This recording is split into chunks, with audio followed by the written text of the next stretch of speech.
ሰላምና ጤና በያላችሁበት ዓለም ዳርቻ ሁሉ ይሁንላችሁ። ከሰሞኑ በአዲስ ስራ አልተገናኘንም። በስራ መደራረብ የተነሳ በዚህ ትምህርት ላይ የዓለም ሳይንቲስቶችን እያስደነቀ ስላለው ኢትዮጵያና ጥቂት የአፍሪካ ሀገራት ብቻ ስለሚገኘው የእጽዋት አይነት እንመለከታለን። ይህ የእጽዋት አይነት የአይናችንን ጤንነት ከመጠበቅ ከማደስ በተጨማሪ ትልቁ አንጀትና ትንሹ አንጀት ላይ ሊከሰቱ የሚችሉ በርካታ የጤና እክሎችን በብቃት የመከላከል ከፍተኛ አቅም አለው፣ ካንሰርን ጨምሮ።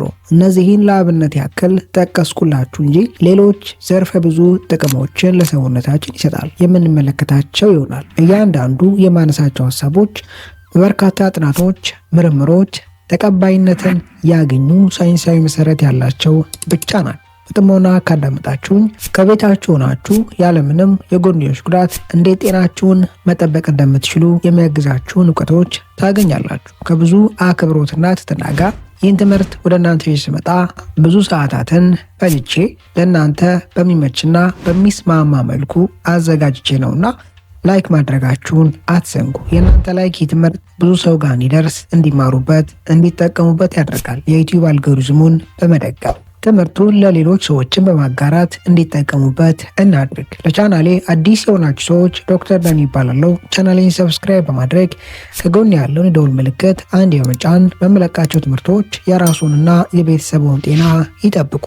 ይህ እጽዋት አስፓራገስ ወይም በአማርኛው በግዶኒስ ሶሪት የሚል ስም ያለው የእጽዋት አይነት ነው። በቪዲዮ የምትመለከቱትን አይነት ይመስላል። በእንግሊዘኛ አስፓራገስ ሲባል በአማርኛ በግዶኒስ ወይም ሶሪት የሚል ስም አለው። ይህ እጽዋት በጥናት የተደገፉ የሚከተሉትን 4 ጥቅሞች ለሰውነታችን ይሰጣል።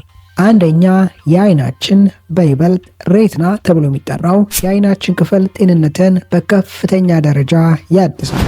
ይህን ጥቅም ለአይናችን የሚሰጥበት ዋነኛ ምክንያት በውስጡ ሉቲንና ዚያዛንቲን ተብሎ የሚጠሩ አቅላሚ ኬሚካሎችን በውስጡ መያዙ ነው።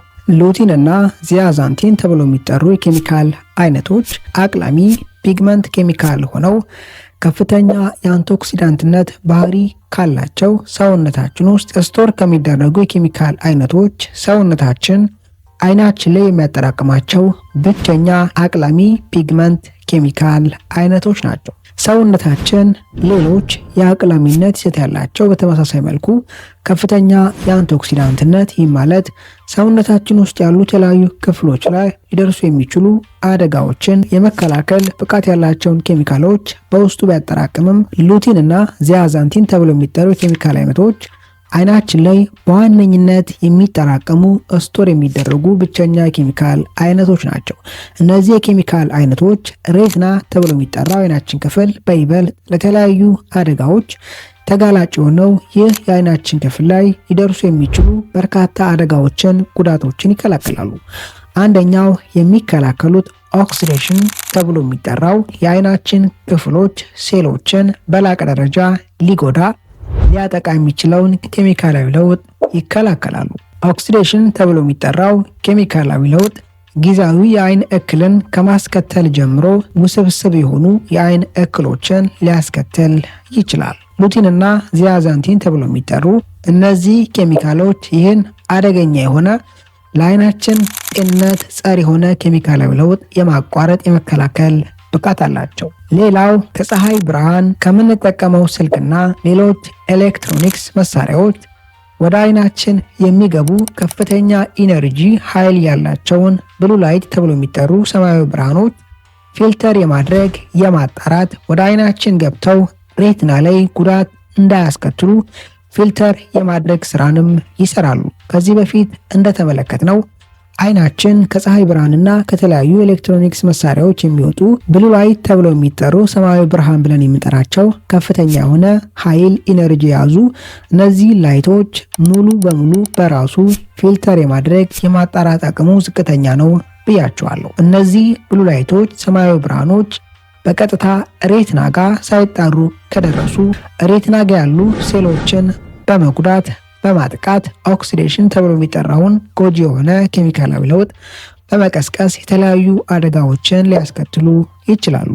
አስፓራገስ በግዶኒስ ብለን የጠራነው እጽዋት ውስጥ የሚገኙት ሉቲንና ዚያዛንቲን ተብለው የሚጠሩ ኬሚካሎች ጎጂ የሆኑ ብሉ ላይት ሰማያዊ ብርሃኖችን በማጥራት ፊልተር በማድረግ ሬቲና ጋር ደርሰው ጉዳት እንዳያደርሱ ይከላከላሉ።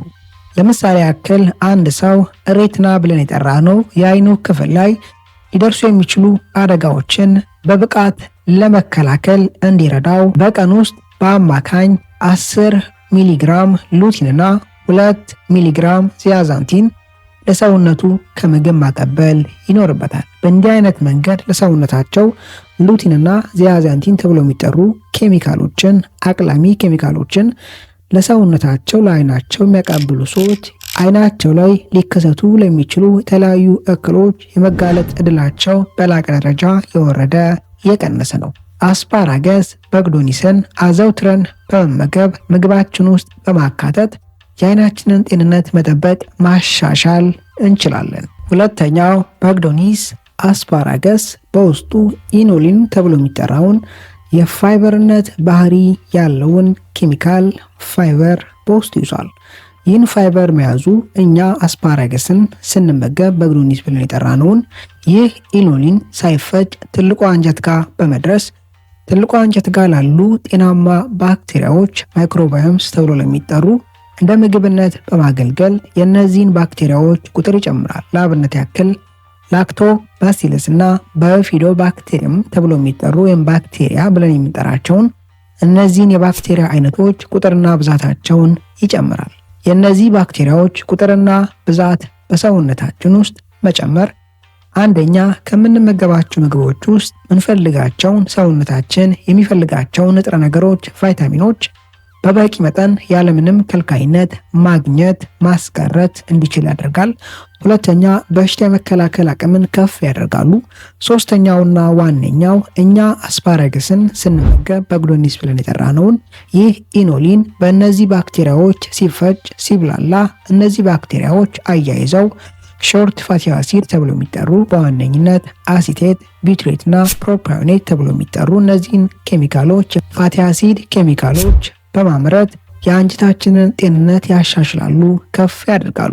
ለአንጀት ካንሰር፣ ቁስለትና ተመሳሳይ አደጋዎች የመጋለጥ እድላችንን በከፍተኛ አቅምና ብቃት ይቀንሳሉ፣ ያወርዳሉ። ሶስተኛ በግዶኒስ አስፓራገስ በውስጣቸው ከፍተኛ ፖታሺየምን ይዘዋል ተብለው ከሚጠቀሱ የእጽዋት የአትክልት አይነቶች ይመደባል።